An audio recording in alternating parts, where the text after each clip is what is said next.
సాక్షి TV ప్రసారాలను నిలిపివేయడం చట్టరీత్యా నేరం.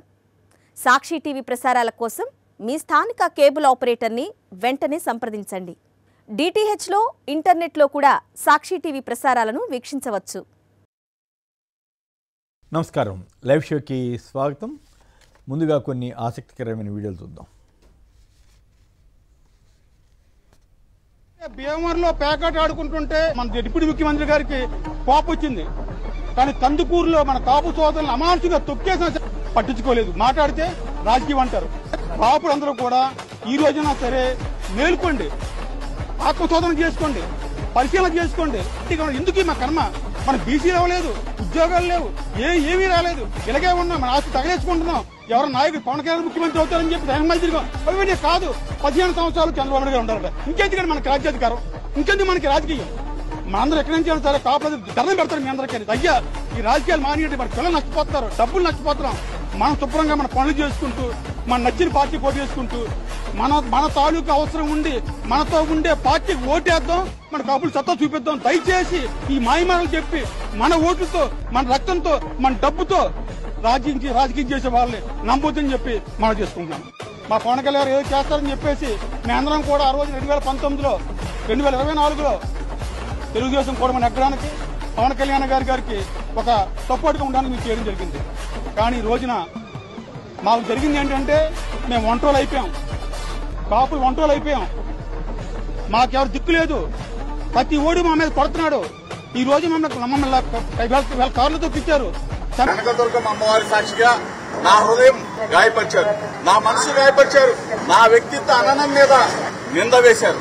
నేను నిబద్ధతతో, నిండు మనసుతో అమ్మవారిని వేడుకున్నాను. జోగి రమేష్ అనే నేను ఏ తప్పు చేయలేదని చెప్పేసి అమ్మవారిని, నేను ఏ తప్పు చేయనని చెప్పేసి, చేయను కూడా అని చెప్పేసి అమ్మవారి సాక్షిగా చెప్తా ఉన్నాను.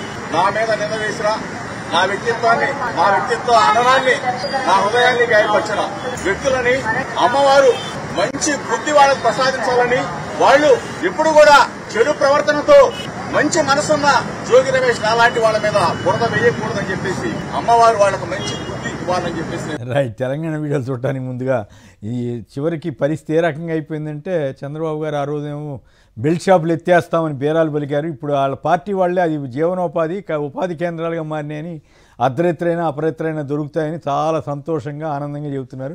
సో ఏపీలో పరిస్థితి ఏ రకంగా ఉంది, తెలుగుదేశం పార్టీ బెల్ట్ షాపుల దందాన్ని ఏ రకంగా ఎంకరేజ్ చేస్తుందని దానికి ఎంతకంటే ఉదాహరణ అవసరం లేదేమో. ఇక ఏపీ వార్తలోకి వెళ్తే, బేద ఘరానా దందా.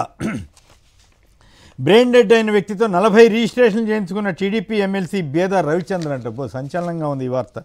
చంద్రబాబు, లోకేష్ ప్రమాణానికి మీరు సిద్ధమా? మాజీ మంత్రి వైసీపీ నేత జోగి రమేష్ సవాల్. ముంచుకొస్తున్న మోందా, హై అలర్ట్. నేడు తీవ్ర తుఫానుగా మార్పు. వాతావరణ శాఖ రెడ్ మెసేజ్ జారీ చేసింది. పరకామణిలో చోరీ కేసు రాజీపై సమగ్ర దర్యాప్తు చేయండి అని హైకోర్టు కీలక ఉత్తర్వులు సిఐడికి ఆదేశం ఇచ్చింది. అలాగే రాష్ట్రంపై రాకాసి పిడుగు. బంగాళాఖాతంలో బలపడిన తీవ్ర వాయుగుండం. 5.44 లక్షల మంది అన్నదాతలకు సుఖీభావం వస్తుందట. 2.5 కోట్ల మందికి ఆధార్ సీడింగ్లో తప్పు జరిగిందని దాన్ని 2 కోట్లు సేవ్ అవుద్దంట.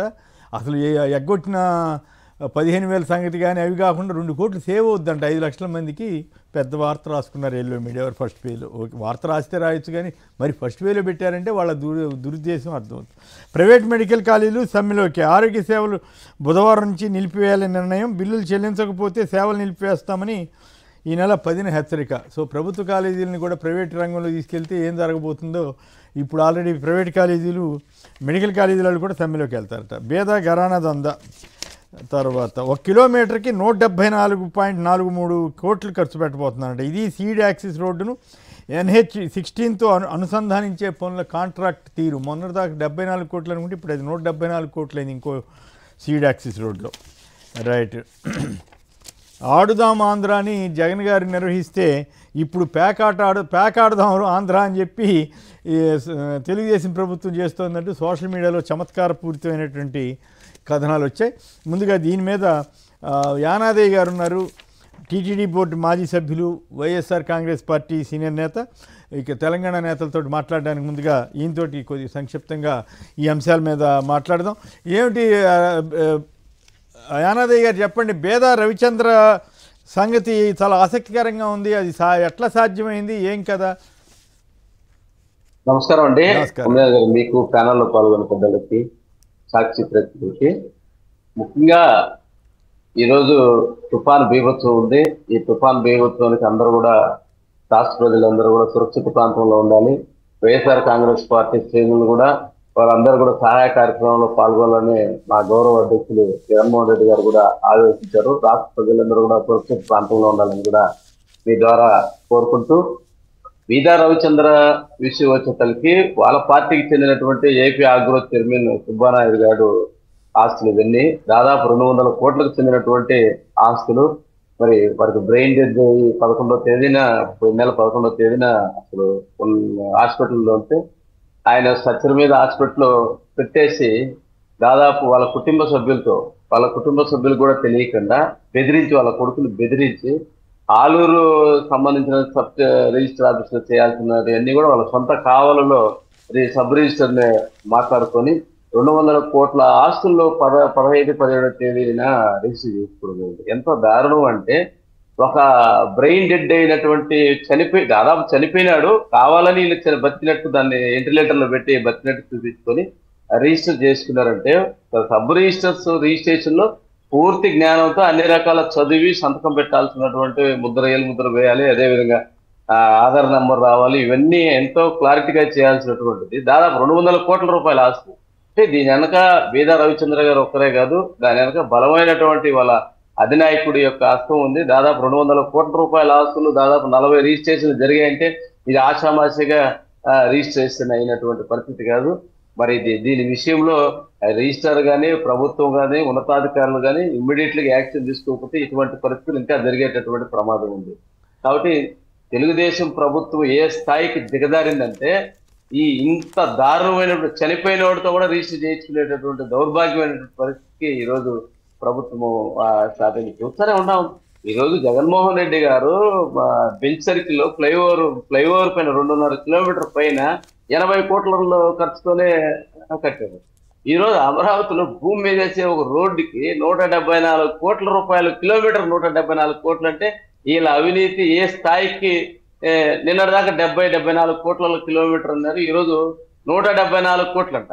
అంటే వీళ్ళ అవినీతి ఏ స్థాయికి దిగజారిందంటే, ఆంధ్రప్రదేశ్ ను పూర్తిగా తాకట్టు పెట్టి దాదాపు 2 లక్షలు కాదు, అవసరమైతే 5 లక్షల కోట్లైన అప్పు తెచ్చి వారు అమరావతి పేరుతో మొత్తం దోచుకోవాలనేటటువంటి దుర్బుద్ధి ఈరోజు కుటుంబ ప్రభుత్వం, ముఖ్యంగా చంద్రబాబు నాయుడు గారికి, లోకేష్ గారికి పుట్టింది. లేకపోతే ఇంత దౌర్భాగ్యమైనట్టు 170 కిలోమీటర్ 174 కిలోమీటర్ ఏం బంగారు తాపడం చేస్తున్నారా, లేదంటే బంగారు బిస్కెట్లతో రోడ్డు వేస్తున్నారా? ఒక రోడ్డు వేసేదానికి 170 కిలోమీటర్ 174 కోట్లంట. మరి ఈ రోజు ఇంత దౌర్భాగ్యమైన పరిస్థితి. ఈ రాష్ట్రంలో 17 మెడికల్ కాలేజీలు పేద ప్రజలకి ఆరోగ్యాన్ని అందించేటటువంటి పరిస్థితి. ఈ రోజు రాష్ట్ర వ్యాప్తంగా ప్రతి జిల్లాలో ఒక మెడికల్ కాలేజీ ఉండాలి, అక్కడ ఉన్నతమైనటువంటి వైద్యం అందాలి, పేదలకి ఫ్రీ వైద్యం అందాలి, పేద విద్యార్థులకు ఫ్రీగా మెడిసిన్ సీట్ చదువుకునేదానికి అవకాశం ఉండాలి. అదేవిధంగా ఆ medical college, government medical college అయితే ఒక్కొక్క కాలేజీలో 300 పోస్టులు ఉంటాయి, దాంట్లో 150 పోస్టులు ఎస్సీ ఎస్టీ బీసీలకి రిజర్వేషన్ వస్తుంది, పేద విద్యార్థులకు మెరిట్ కింద ఉచిత సీట్లు వస్తాయి.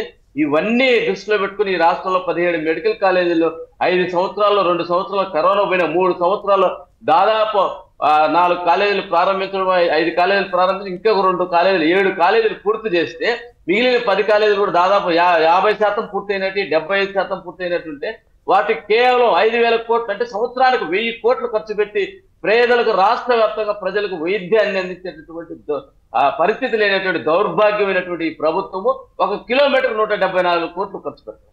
అంటే దానివల్ల ప్రజలకి ఎలాంటి ఉపయోగము? అంత డబ్బు ఖర్చు పెడుతున్నారంటే, ఈ రోజు అమరావతిలో ఒక బిల్డింగ్ కట్టి ప్రపంచంలో ఏందో మొత్తం అమెరికాని తీసుకొచ్చి, సింగపూర్ తీసుకొచ్చి పెట్టినట్టు చూపించడం, ఇదంతా కూడా వాళ్ళ సొంత డబ్బా కొట్టుకుంటే ఈ రాష్ట్ర ప్రజల యొక్క తాకట్టు పెట్టి రాష్ట్ర ప్రజల యొక్క దోపిడీని ఈ రోజు చేయడమే కాక, ఈ రోజు ఇంత దారుణం 200 కోట్ల రూపాయల ఆస్తులు సబ్ రిజిస్టర్ ద్వారా కావలి రిజిస్టర్ ఆఫీసులో చనిపోయిన వ్యక్తితో డెడ్ అయినంటే దాదాపు చనిపోయిన వ్యక్తితో రిజిస్టర్ చేసుకున్నారంటే ఈ ప్రభుత్వం, ఈ అధికారులు ఏ పరిస్థితి ఉండదో. అంటే ఈ రోజు రాష్ట్రంలో పరిస్థితి ఏ విధంగా ఉందో అంటే, ఆ రోజు విద్యా వైద్యానికి ప్రధాన పీట వేసినటువంటి జగన్మోహన్ రెడ్డి గారు ఈ రోజు మద్యము మద్యానికి ఈరోజు ప్యాకాట్కో లైసెన్స్ ఇచ్చేటటువంటి వాళ్ళకి సంబంధించిన బెల్ట్ షాపులు కుటీర పరిశ్రమ ఉంటారు. బెల్ట్ షాప్ పెడితే తప్పే ఉంటుంది. నిన్న ఒక బెల్ట్ షాప్ లో అర్ధరేత్రప్పుడు మందు తాగి అడ్డపడి దాదాపు 20 మంది ప్రాణాలు తీసినటువంటి పరిస్థితి వాళ్ళ కళ్ళకు కనపడాలి. పేకాట ఆడడానికి ఒక ఆయన డిప్యూటీ సీఎం గారేమో పేకాట పైన చర్య తీసుకుంటారు, వాళ్ళ డిప్యూటీ స్పీకర్ ఏమో పేకాట తప్పే ఉంది, పేకాట ఆడితే తప్పే ఉంటాయి. అంటే పేకాటకు లైసెన్సులు, మద్యానికి లైసెన్సులు, బెల్ట్ షాపులకు లైసెన్సు, ఈ రాష్ట్ర వ్యాప్తంగా రాష్ట్రాన్ని తాకట్టు పెట్టి దోచుకునేదానికి లైసెన్సు, ఎవరైనా కానీ అక్రమంగా బెదిరించి వాళ్ళ ఆస్తులు రాసుకునేదానికి లైసెన్స్, కానీ వాటికి ఖర్చు పెట్టేదానికి వాటికి లైసెన్స్ ఇచ్చేదానికి డబ్బులు ఎన్నైనా అప్పులు చేయగలరు. కానీ పేద ప్రజలకు అవసరమైనటువంటి మెడికల్ కాలేజీలు లాంటి కానీ, విద్యా వ్యవస్థను అభివృద్ధి చేయడం కానీ, ఫీజు రీయింబర్స్మెంట్ కానీ, పేదలు ఈ రోజు దుర్మార్గమైనటువంటి పరిస్థితి ఏంటంటే ఈ రోజు హాస్పిటల్ 3,000 కోట్ల రూపాయలకు బాకే ఈ రోజు ఆరోగ్యశ్రీని కూడా ఆపేసినటువంటి పరిస్థితి. ప్రైవేట్ కాలేజీలు కూడా, ప్రైవేట్ మెడికల్ కాలేజీలు కూడా ఈ రోజు రోడ్డు మీదకి వచ్చి ధర్నా చేసేటటువంటి దౌర్భాగ్య పరిస్థితి ఈ రాష్ట్రంలో ఏర్పడిందంటే ఇంతకంటే దౌర్భాగ్యమైన పరిస్థితి మనం ఇంకా చూడలేమేమో. ఈ రాష్ట్ర చరిత్రలో ప్రైవేట్ మెడికల్ కాలేజీలు యాజమాన్యం రోడ్డు మీదకి వచ్చి ధర్నా చేసేటటువంటి పరిస్థితి ఈ రోజు పేదలకి వైద్యాన్ని అందనటువంటి పరిస్థితి చూస్తున్నాం. ఇంత దౌర్భాగ్యమైన పరిస్థితిని ఈ రాష్ట్రంలో చంద్రబాబు నాయుడు గారు, ఇంత అనుభవం ఉన్నటువంటి చంద్రబాబు నాయుడు గారు ఇంత దుర్మార్గంగా చేస్తారని ఈ రాష్ట్ర ప్రజలు కూడా ఊహించుకోలేదు. ఇప్పటికైనా అర్థం చేసుకోవాలని కూడా మీ ద్వారా తెలియజేస్తాను. చూద్దాం మరి బేదా రవిచంద్ర గారి దందా వ్యవహారం మీద ప్రభుత్వం ఎట్లా స్పందిస్తుంది. అలాగే జోగి రమేష్ గారు ప్రమాణం చేసినా కూడా మరి ఎవరు టీడీపీ నేతలు ఎవరు మాట్లాడకపోవటం ఇవన్నీ తమాషాగా మాట్లాడరు. ఎందుకంటే కుయ్యి అన్నారు. ఎందుకంటే గతంలో కూడా కరుణాకర్ రెడ్డి పైన బురద వెళ్తే కరుణాకర్ రెడ్డి తిరుమల వెంకటేశ్వర సాక్షిగా అక్కడ కోనేరులో ముని ప్రమాణం చేసే కుయ్యి అన్నటువంటి పరిస్థితి అదే పరిస్థితి. ఎందుకంటే ఏదో విధంగా వైఎస్ఆర్ కాంగ్రెస్ పార్టీ జగన్మోహన్ రెడ్డికి అత్యంత సన్నిహితులుగా ఉన్నటువంటి ప్రధానమైన వ్యక్తులు ఏదో ఒక కేసులో ఇరికించాలనేటువంటి దుర్మార్గమైనటువంటి తప్పుడు ఆలోచన చేసింది దందాల వాళ్ళు. రియల్ గా దొరికిపోయింది, వాళ్ళ ఇన్ఛార్జి దొరికిపోయినాడు, వాళ్ళ నాయకులందరూ దొరికిపోయినారు, మద్యం దొరికిపోయింది. ఇప్పుడు కూడా బ్రాందీ షాపుల్లో, బెల్ట్ షాపుల్లో ఉన్నటువంటి కల్తీ మద్యం ఎక్కడెక్కడ ఎంత ఉందో కూడా ఇప్పుడు వరకు కూడా పరిశీలించలేదంటే అదంతా షేర్ చేసుకొని ముందు క్యాచ్ చేసుకోండి అని వాళ్ళందరూ కూడా వదిలేసినటువంటి ఇంత దుర్మార్గమైనటువంటి పరిస్థితి. ఎంత రోజులు ఇబ్బంది పెడతారో చూస్తాం. కేసులకు భయపడే పరిస్థితి లేదు. వైఎస్ఆర్ కాంగ్రెస్ పార్టీ శ్రేణులు ప్రజల పక్షాన ఎంత దూరమైన పోరాడడానికి సిద్ధంగా ఉన్నారు జగన్మోహన్ రెడ్డి గారు. రైట్, థ్యాంక్ యూ అనాది గారు. ఇక తెలంగాణ నేతలను పరిచయం చేసుకుందాం. డాక్టర్ అద్దంకి దయాకర్ గారు, కాంగ్రెస్ సీనియర్ నేత, శాసన మండలి సభ్యులు. అలాగే శ్రీ ప్రకాష్ రెడ్డి గారు, భారతీయ జనతా పార్టీ రాష్ట్ర కార్యదర్శి. శ్రీ బొల్ల మల్ల యాదవ్ గారు,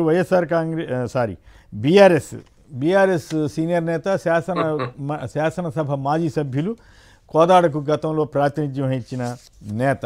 ఇక తెలంగాణ వీడియోలు కొన్ని చూద్దాం. ఏమనుకుంటాడు రేవంత్ రెడ్డి? నేను ఏమి చేయకపోయినా నాకే గుద్దుతున్నారు, నేను ఏం పని చేయకపోయినా, నేను ఇచ్చిన ఏ ఒక్క వాగ్దానం అమలు చేయకపోయినా నాకే ఓట్లు వేస్తున్నారు. అట్లాంటప్పుడు నేను చేసేదే కరెక్టు, వీళ్ళకి ఏమి ఇవ్వాల్సిన అవసరం లేదు అనుకుంటాడా? అనుకోడా? మరొక జలకి ఇవ్వాలన్నా వద్దా? ఒక సురుకు పెట్టాలన్నా వద్దా? పెట్టకపోతే గద్దెనెక్కిన వాడికి అర్థం కాదు. వాళ్ళ 2 ఏళ్ల కాంగ్రెస్ ప్రభుత్వం ఈ ఎన్నికల్లో ఓడిపోయినంత మాత్రాన జూబ్లీ హిల్స్లో కాంగ్రెస్ గవర్నమెంట్ ఏం తెల్లారి పడిపోదు, మా గవర్నమెంట్ ఏం తెల్లారి ఎక్కదు. కానీ ఏం జరుగుతుంది? కాంగ్రెస్ ప్రభుత్వానికి ఒక విషయం తెలిసి వస్తుంది, మీరు చేసే మీ ప్రభుత్వ నిర్వహణ బాగలేదు, సామాన్యుడు మీ మీద కోపంగా ఉన్నాడు, ఇచ్చిన మాటలు నిలబెట్టుకోలేదు, కాబట్టి మీకు ఒక బుద్ధి చెప్పాలి, గుణపాఠం చెప్పాలని డిసైడ్ చేసుకున్నాడు. డిసైడ్ చేసుకొని గట్టిగా బయటికి మాట్లాడకపోయినా గట్టిగా మిమ్మల్ని కడుపులో గుద్దిండు అన్నట్టు తీర్పు ఇవ్వకపోతే మరి రేపు ప్రభుత్వం మళ్ళీ సరైన పద్ధతిలో నడుస్తుందా? నడవది. ముఖ్యమంత్రి గారికి ప్రభుత్వం మీద, పాలన మీద పట్టు లేదని చెప్పి నోటికి ఎంత వస్తే అంత పత్రికా ముఖంగా హరీష్ రావు దండు పచ్చి అబద్ధాలతో ఆరోపణ చేసినారు. వారికి ఇచ్చిన దేవుడు ఇచ్చినటువంటి తెలంగాణ ఆశా భాషతోని 10 సార్లు ఒక అబద్ధాన్ని 10 సార్లు చెప్పి నిజం చేద్దామని యొక్క దురాలోచనతో ఏ విధంగా ప్రజాపాలన ఇంద్రమ్మ రాజ్యంలో ముఖ్యమంత్రి గారిపై, ప్రభుత్వానిపై బురద జల్లాలి, కేబినెట్ లో మాట్లాడినటువంటి విషయంలో కూడా పచ్చి అబద్ధాలు తెలంగాణ ప్రజలకు చెప్పే విధంగా వారు ఆరోపణ చేసి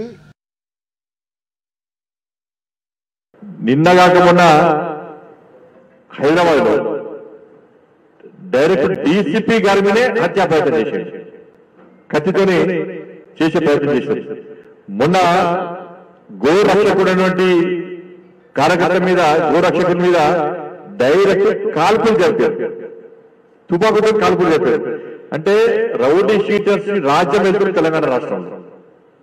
రైట్, అవి కొన్ని వీడియోలు. ఇక బీఆర్ఎస్ వార్తల్లో, తెలంగాణ వార్తల్లోకి వెళ్తే బీఆర్ఎస్ 5 ముక్కలు అవుతుంది, మంత్రి కోమటిరెడ్డి జోస్యం. రాష్ట్రంలో శాంతి భద్రతలు క్షీణిస్తున్నాయన్న కేంద్ర హోంమంత్రి సహాయ మంత్రి బండి సంజయ్. రోడ్డున పడొద్దు అంటే 2 రోజుల క్రితం జరిగిన వార్తలను కూడా మీ దృష్టికి తీసుకొస్తున్నాను. హైకోర్టు తీర్పు తర్వాతే స్థానిక ఎన్నికలపై నిర్ణయం, 7వ తేదీ కేబినెట్లో చర్చని తీసుకుంటాం. సంఘటితంగా ఉందాం, జరిగిందంతా టీ కప్పులో తుఫానే. జూబ్లీహిల్స్ ఉప ఎన్నికలో గెలిచి స్థానిక ఎన్నికలకు వెళదాం. మంత్రివర్గం సమావేశంలో మంత్రులకు సీఎం రేవంత్ హితవు. రోడ్డును పడొద్దంటూ తర్వాత రోజున ఎల్లో మీడియా పత్రిక వాళ్ళకి అక్కడ తెలుగుదేశానికి ఇక్కడ కాంగ్రెస్కి మద్దతు ఇస్తున్న ఓ పత్రిక రేవంత్ రెడ్డి గారు చాలా గుస్సా అయ్యారు, మంత్రులందరినీ దడదడలాడించారని రాయటం. దాని మీద నమస్తే తెలంగాణ, మంత్రులంతా రేవంత్ ఫెయిల్, ఉల్టా మాపై బ్లాక్ మెయిలా, మీ వైఫల్యాలు వదిలేసి మా మీద నిందలా, బురదలుతూ పెయిడ్ ఆర్టికల్స్ రాయిస్తావా, సీఎం తీరుపై మంత్రుల కొత్త అంటూ వీళ్ళు ఒక కథనాన్ని ఇచ్చారు. మరి ఎల్లో మీడియా కరెక్టా, నమస్తే తెలంగాణ కరెక్టా అనేది మిత్రులు అద్దంకి దయాకర్ గారు వాళ్ళతోటి మాట్లాడదాం. ఇక రౌడీషర్తో మార్నింగ్ వాక్, నమస్తే తెలంగాణ వాళ్ళ ఒక వార్త ఇచ్చింది. శ్రీశైలం జూబ్లీహిల్స్లో చిన్న శ్రీశైలం వెంటేసుకు తిరిగిన కాంగ్రెస్ నేతలు, కాంగ్రెస్ అభ్యర్థి తండ్రిపై బైండ్ ఓవర్, మరో 99 మంది రౌడీలు కూడా అంటూ కథనాన్ని ఇచ్చారు. మజ్లిస్ బీజేపీల మధ్య పోటీ రామచంద్రరావు, బీజేపీ అధ్యక్షుడు రామచంద్రరావు గారు. డక్కన్ సిమెంట్స్పై గన్ కల్చర్ అనే ఆరోపణ వచ్చింది కదా, తుపాకీ పెట్టి బెదిరించిన మంత్రి సురేఖ గారి సీఎం ఓఎస్డి సుమంత్ పైన విచారణ ఎందుకు చేయట్లేదు, దక్కన్పై విచారణకు సిబిఐ విచారణ సిద్ధమా అని హరీష్ రావు గారు సవాల్ విసిరారు. బీహార్ నుంచి రేవంత్ రెడ్డి అవుట్ అయ్యారు, ఎన్నికల ప్రచారం నుంచి తప్పించిన కాంగ్రెస్ అధిష్టానం అంటూ మళ్ళీ ఇంకో వార్త రాశారు. వీఆర్ఎస్ తీసుకున్న రిజ్వీజు టు రాజకీయం అంటూ మంత్రి గారు అబ్బాయి ముఖ్యమంత్రి గారు అల్లుడు మీద ఆరోపణలు వస్తే ముఖ్యమంత్రి గారు చాలా సీరియస్ అయ్యారు, మధ్యలో మా అల్లుడిని ఎందుకు లాగుతున్నారని కూడా అన్నారని చెప్పి కూడా వార్తలు వచ్చాయి. ఇక రాష్ట్రంలో మాఫియా రాజ్యం జరుగుతోందంటూ కేటీఆర్ ధ్వజమెత్తారు. రాష్ట్రానికి కేంద్రం అన్యాయం చేస్తోంది, కిషన్ బండి సంజయ్ ఎందుకు ప్రశ్నిస్తాం లేదని పిసిసి అధ్యక్షుడు మహేష్ కుమార్ గౌడ్ గారు అన్నారు. అలాగే మంత్రుల ఆ వివాదాలన్నీ మూసిన అధ్యాయం అని కూడా ఆయన చెప్పారు. ముందుగా అద్దంకి దయాకర్ గారిని కొన్ని వివరణలు అడిగితే బాగుంటుంది. ఈ ఖర్గే గారేంటి రిజర్వేషన్ల ఇష్యూలో నిజంగానే మన రేవంత్ రెడ్డి గారి మీద అసంతృప్తిగా ఉన్నట్లు వచ్చిన వార్తల్లో ఎంతవరకు నిజం ఉంది, అది వాస్తవమా కాదా, అలాగే రిజ్వీ విషయంలో కానీ లేదా వీటిల్లో ఓవరాల్గా ఏది వాస్తవం, రేవంత్ రెడ్డి గారి మాట మంత్రులు వింటలేదా, మంత్రులు గుస్సాగా ఉన్నారా ఏమిటి, ఈ ఓవరాల్గా ఈ డెవలప్మెంట్స్ మీద మీ కామెంట్ చెప్పండి దయాకర్ గారు. సార్ గుడ్ మార్నింగ్ కుమేన్ గారు, ఈ ఇద్దరు పెద్దలకు మల్లన్నకు తర్వాత ప్రకాష్ రెడ్డి గారికి మన సాక్షి ప్రేక్షకులకు నమస్కారం. అయితే ఖర్గే గారి విషయంలో జరుగుతున్న ప్రచారం అనేది ఒక వ్యూహాత్మకంగానే జరుగుతుందని నాకున్న సమాచారం. ఎందుకంటే ఆయన 1-2 మినిట్స్ కంటే కూడా ఎక్కువ ఎవరిని కలిసే పరిస్థితుల్లో లేడు ఇప్పుడున్న పరిస్థితుల్లో. ఆయన బెంగళూరులోనే ఉంటున్నాడు. సరే ముఖ్య నాయకులు పెద్ద నాయకులు వచ్చినప్పుడు వాళ్ళకు 1 నిమిషం 2 నిమిషాలు మహా అయితే 2-3 నిమిషాల మధ్యనే సమయం ఇస్తున్న క్రమంలోనే రాజకీయాలన్నీ మాట్లాడుతున్నట్టుగా తెలంగాణ మనకు లో లేకపోతే వస్తున్న వార్తల్లో అవి కొంచెం విడ్డూరం అనిపిస్తుంది. మొన్న మీరు చూస్తే నమస్తే తెలంగాణలో బ్యానర్ ఐటమ్, అది ఫ్రంట్ పేజ్ ఐటమ్ గా బ్యానర్ ఐటమ్ గా అంటే సౌత్ పోస్ట్ అనే వెబ్సైట్ వాళ్ళు రాసిన వార్తను వాళ్ళు ప్రస్తావించినట్టున్నారు కదా. సౌత్ పోస్ట్ సోర్స్ ఏంటి అంటే ఖర్గే గారి ఆఫీస్ కాదు, ఎవరు చెప్పలేదు కదా. ఒకసారి ఇంటర్నల్ వార్తలు ఏమంటాము, రీసెర్చ్ జర్నలిజం అనేది చేయొచ్చు మనం, కానీ రీసెర్చ్ జర్నలిజం ఎల్లో జర్నలిజం కావద్దు కదా. ఆయన అసలు కలవనే నాకు అక్కడ ఖర్గే గారి ఆఫీస్ లో ఉన్న సమాచారాన్ని, ఎందుకంటే నేను ఆ రోజు ప్రెస్ మీట్ పెట్టిన క్రమంలో కనుక్కున్నాయి ఒక పెద్ద ఆయనతో, అసలు ఎవ్వరు వచ్చినా కలవడం, 1 నిమిషం బొకే తీసుకోవడం, వీలైతే అక్కడ కూర్చొని కొంచెం 1 నిమిషం మాట్లాడి పంపిస్తున్న క్రమంలో ఇంత పెద్ద చర్చ. ఆ రోజేమో కాంగ్రెస్ వచ్చే పరిస్థితులు లేదు ఇట్లా. అంటే ప్రధానంగా రిజర్వేషన్ ఇష్యూలో రేవంత్ రెడ్డి గారు అనవసరంగా రాహుల్ గాంధీ కూడా లాగి కాస్త అప్రతిష్టకి గురి అయ్యేలాగా పరిస్థితి ఏర్పడిందని ఆయన ఇంకా మళ్ళీ కాంగ్రెస్ అధికారంలో రావడం కష్టం అన్నాడని చెప్పి వాళ్ళు రాశారు. మరి ఎంతవరకు కరెక్ట్ అనేది అప్పుడు అది, ఇప్పుడు ఇది, రేపు ఇంకొకటి ఏదైనా సరే. నేను ఎందుకు ఈ మాట అంటున్నా అంటే మీతో చర్చిస్తే మంచిగా ఉంటుంది చాలా అంటే ఎందుకంటే కొంచెం వైడ్ రేంజ్ డిస్కషన్ ఉంటుంది కాబట్టి. మీడియాలో వార్తలు ఒక భాగం అయితే డెఫినెట్గా వ్యూస్కు ఒక ఎవరైతే జర్నలిస్ట్ వ్యూ కానీ లేకపోతే ప్రజాకోణం నుంచి కానీ ఆవిష్కరించడానికి జర్నలిస్ట్ కి స్వేచ్ఛ ఉంటుంది. కానీ అబద్ధాన్ని అదే పనిగా ప్రచారం చేయడానికి ప్రత్యేకించి ఈ మధ్యన ఏమొచ్చింది, ఇన్ఫ్లుయెన్సర్స్ లేదంటే ఇంకా చెప్పాలంటే ఇండిపెండెంట్ జర్నలిస్ట్ల వాటిని కూడా సీరియస్ గా మనం చర్చలోకి తెచ్చే వరకు వచ్చింది.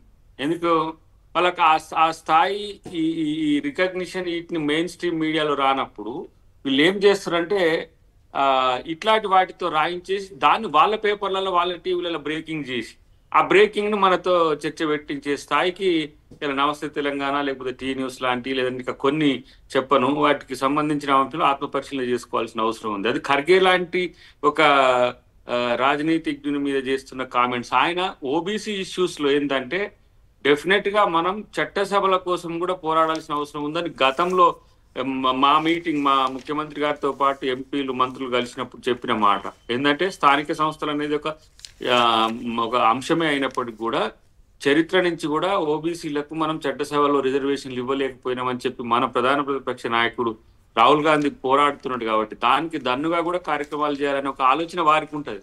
ఒక ఎస్సీ ఆయన దట్టు ఒక అంబేద్కరిస్టు రిజర్వేషన్లకు వ్యతిరేకంగా ఉంటారని లేకపోతే రిజర్వేషన్లు అంటే ఇట్లా కలవదని చెప్పి ఆయన కామెంట్ చేసిండు అనేది నిజంగా కూడా ఒక రకమైన వాళ్ళు ఆత్మపరిశీలన చేసుకోవాలి. ఇట్లాంటి ట్రోల్ చేసిన ఇట్లాంటి వార్తలు చేసిన ఎందుకంటే చాలా నిబద్ధతతో కూడిన నాయకత్వాన్ని ఆయన మీద ఈ పరిస్థితి అయితే సరే అయినప్పుడు కూడా రేవంత్ రెడ్డి గారి నాయకత్వానికి కూడా ఇబ్బంది వచ్చే విధంగా ఆయన ఏమన్నా వ్యాఖ్యానించాడని మీకున్న వ్యాఖ్యానించిందని రాశారు కదా, అది వాస్తవమా కాదా? నేను చెప్తున్నా అంటే నేను అద్దంకి దయాకర్గా చెప్తున్నా, రేవంత్ గారికి దగ్గర సన్నిహితుని కూడా చెప్తున్నా. మా పార్టీకి ప్రధానమైన భవిష్యత్ నాయకుల్లో రేవంత్ రెడ్డి గారు ఒక ముఖ్య భూమిక పోషిస్తాడు. మా పార్టీకి, జాతీయ పార్టీకి కూడా. ఈరోజు ఇక్కడ ముఖ్యమంత్రి గారు కావచ్చు, జాతీయ పార్టీకి కూడా ఒక యువకుడు ముఖ్యమంత్రి అయిండు. తర్వాత రాహుల్ గాంధీకి అతి సమీపంగా సన్నిహితంగా ఆయన ఆలోచనలకు రూపమిచ్చే నాయకుడిగా ఉన్నాడు. ఆయన అంటే ఇట్లా ఏదో ఒకటి ఫిజిల్ అవుట్ చేసి ఆయన పట్ల ఏదో నెగిటివిటీని క్రియేట్ చేయడానికి పదే పదే చేస్తున్నప్పటికి కూడా నాకున్న ఇంటర్నల్ సోర్సెస్ కూడా చెప్తున్నాం. మొన్ననే ఒక అంశం కూడా మీతో షేర్ చేసింది అనుకుంటా, ఓబీసీ రిజర్వేషన్ల ఇష్యూలో ఆయన ఒక ఆలోచన కూడా మనకు బయటకు చెప్పింది. తను ఓసీ తర్వాత రెడ్డి సమాజం నుంచి కానీ ఓసీ సమాజం నుంచి కానీ కొంత వ్యతిరేకత వస్తుంది, ఎట్లా చేస్తాడు రేవంత్ రెడ్డి అది నేను అనుకున్నా. కానీ దాన్ని సమర్థవంతంగా నిర్వహించి సర్వే చేసి రిజర్వేషన్లకు ఒక బిల్ తీసుకురాగలిగిండు. అది చట్టం అవడానికి సరే కేంద్ర ప్రభుత్వం అడ్డుకుంటుందా ఇతరాతర న్యాయపరమైన పక్కన పెడితే ఆయన సిన్సియారిటీ కమిట్మెంట్ రేవంత్ రెడ్డి గారి ప్రజలందరికీ తెలిసింది కదా, దేశం మొత్తం తెలిసింది. సిన్సియారిటీ అవుద్ది కానీ పని అవ్వకుండానే చేస్తే అదంతా నాటకీయతని మీకు చట్టాలు తెలుసు, రాజ్యాంగం తెలుసు, అయినా కూడా మేము చేస్తాము, చేసింది అని ఒప్పుకోవాలంటే అయ్యే పని కాదు కదా సార్. ఇప్పుడు ఈ మొడాలిటీ అనేది ఇండియాలో ఇప్పటి వరకు స్థానిక సంస్థల్లో ఒక్క తమిళనాడునే ఉన్నది. ఇంకా ఎప్పుడు కాదు, ఇది తెలంగాణ ఫస్ట్ స్టేట్ అవుతుంది. అది రేపు అవుతుంది. December 9న తెలంగాణ ప్రకటన వచ్చినప్పుడు కూడా ఎట్ట వెనకకు పోయిందో ఇప్పుడు కూడా గట్లనే అనుకుంటారు బీసీలు. రేపటి రోజున కంపల్సరీ. అయితే ఒక్కొక్క దాని మీద వెళదాం. దీని మీద మిగతా ఇద్దరు కూడా మాట్లాడిన తర్వాత మీకు అసలు ఎల్లో మీడియా ఎందుకు సీఎం గారిని బుధానేసుకుని మంత్రులని కాస్త ఇబ్బంది పెట్టేదట్టు రాయటం, దాని మీద వాళ్ళంతా మండిపడుతున్నారని ఇంకొక వార్త రావటం, దీని మీద కూడా వెళదాం. ప్రకాష్ రెడ్డి గారు చెప్పండి, ఏమిటి ఖర్గే గారు నిజంగానే రేవంత్ రెడ్డి గారి మీద అసంతృప్తిగా ఉన్నారని వచ్చిన వార్తలను నమ్ముతారా నమ్మరా? దయాకర్ గారు చెప్పినట్లుగా అదంతా ఊరికే కట్టు కాదేనా? సార్ ముందు పెద్దలిద్దరికి మీకు నమస్కారం సార్. సార్ నిన్నయాక మొన్న అనుకుంటా సార్ ఆంధ్రజ్యోతిలో ఒక ఆర్కే గారిది ఒక వార్త వచ్చింది సార్. అది ఇంటర్నల్ గా మల్లికార్జున ఖార్గే గారు మాకేం చెప్పారు, పెద్దలు దయాకర్ గారు అన్నారు మాకేం చెప్పారు, మాకు అంతర్గతంగా చెప్పారని. కానీ బయటికే వచ్చింది సార్, ఆర్కే గారు రాశారు సార్. అది ఎల్లో మీడియా వైట్ మీడియా వాళ్ళకి తెలవాలి సార్. బెదిరించినాడు అంటే రేవంత్ రెడ్డికి పోయేదేం లేదు, మేము మా బెదిరిస్తే కనుక నేను చూసుకుంటా అన్నట్టు అన్నాడు అనేటువంటి పదాన్ని అంటే అర్థం వచ్చేటట్టుగా ఆర్కే గారు మొన్న ఎడిటర్ రాశారు. రేవంత్ రెడ్డి గారు బెదిరించాడనా ఖర్గే గారు? రేవంత్ రెడ్డి గారు పోయేదే ఉంది. మంత్రివర్గంలో కనుక డిస్టర్బెన్స్ వస్తే రేవంత్ రెడ్డి గారికి పోయేదే ఉంది, అందరు వినాల్సిందే అన్నట్టు ఇండైరెక్ట్ గా ఆ మీనింగ్ వస్తే రాశాడు సార్. అది అర్థమైపోతుంది సార్. అంతేనా? ఇప్పుడు న్యాచురల్లీ కాదు, అక్కడ చంద్రబాబు గారితో ఇక్కడ రేవంత్ రెడ్డి గారితో రాజకీయ సంబంధాలు ఇతరత్ర సంబంధాలు నేర్పుతున్న ఆంధ్రజ్యోతి యజమానికి సహజంగానే ఆయన రాశాడంటే ఏదో కావాలని రాసినట్లే అనుమానం వస్తుందా? అంతే కదా సరికి మీకు అంటే కావాలని రాసినట్టే. కానీ ఇప్పుడు నేను మీకు ఇంటర్నల్ గా చెప్పగలిగే అవకాశం ఉన్నటువంటి పర్సన్స్ ఆ ఛానల్ ఏది అంటే ఇదే ఛానల్ సార్, ఇంకా అంతకంటే వేరే ఉండదు కదా సార్. అందుకోసమనే ప్రజలకు అర్థమవుతుంది సార్, రాబోయే రోజుకు అర్థమైపోతుంది. రేవంత్ రెడ్డి గారు పట్టు కోల్పోతున్నారా, అసలు మంత్రివర్గంలో పట్టు కోల్పోతున్నారా, అసలు ఒక మంత్రి బహిరంగంగా మంత్రి కుటుంబ సభ్యులు విమర్శిస్తే సారీతోని అయిపోతుందా ఈ సమస్యకు పరిష్కారం? అంటే సారీ చెప్తే తెలంగాణ డబ్బులు ఎవరికైనా పోవచ్చా, తెలంగాణలో అవినీతి జరగవచ్చా? సారీ ముఖ్యమంత్రికి సారీ చెప్పినారు ఒక మంత్రి అంటే ఇటువంటి పరిస్థితి వస్తే మంత్రివర్గంలోంచి తీసేస్తారా ఉంచుకుంటారా అంటే నేను సూటి ప్రశ్న సార్. మీనాక్షి నటరాజన్ గారు రాహుల్ గాంధీ రాష్ట్రం నడిపిస్తున్నారా లేక రేవంత్ రెడ్డి గారు రాష్ట్ర ముఖ్యమంత్రి? ఇది కూడా క్లారిటీ ఇవ్వాలి సార్. రేవంత్ రెడ్డి నేను అనుకుంటున్నాడు వాళ్ళు నడిపిస్తున్నారు, రేవంత్ రెడ్డి గారు పప్పెట్ అయిపోయినాడు. దాన్ని భరించలేని రేవంత్ రెడ్డి గారు ఏదో ఇష్యూలు తీసుకొచ్చినాడు, దాన్ని ఆంధ్రజ్యోతి రాసిందని నేను అనుకుంటాను. చాలా క్లియర్. కాబట్టి నేను అనుకుంటున్నది అంటే ఈ రోజు రేవంత్ రెడ్డి గారు పట్టుకోల్పోయింది ప్రభుత్వం యొక్క అంటే ఖర్గే గారు ఆ మాట అనుంటాడనేది మీ అభిప్రాయం అంతే కదా?